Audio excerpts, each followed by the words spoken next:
Were you his only physician when he lived in Ireland? He's the only physician that I'm aware of, and I think I certainly would have been aware if he had either another physician or even if he had drugs in the house. But certainly he had no sleeping problems when I knew him.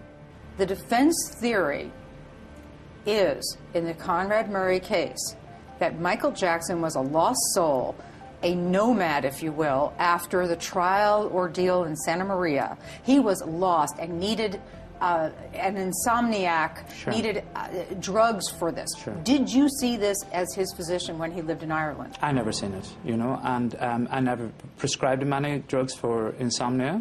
I was in his house on many occasions. I never seen any drugs in his house. Wait a minute. You never saw any vials of propofol, any IV Absolutely canisters? nothing.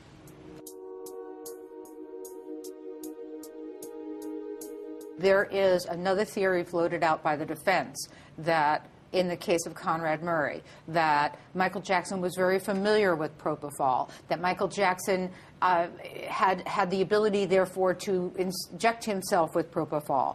What is your reaction to that? Anytime that Michael ever used propofol with us, it was in the presence of an anaesthetist, and he always requested that.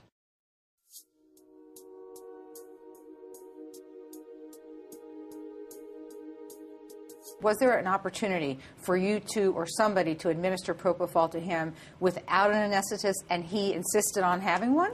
Absolutely. There was one time I had to go to Michael's house, and it was a few days before he met the Queen at the opening of Casino Royale. Michael, after one of his other procedures, had an area, I suppose, around his nose, and I don't want to get into too much detail because I certainly don't want to break Michael's confidentiality in any way, but needless to say, he had a hypersensitivity in this area and would require sedation.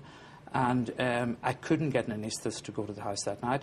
I myself could have given midazolam, which was one of the drugs that's found in his body. I could have reversed it with an exit, but he wouldn't even do that. It would seem unusual to me that Michael would go from somebody who certainly did not use the drug that I knew, that wasn't insomniac, that I knew, to suddenly dying of IV ICU-type drug.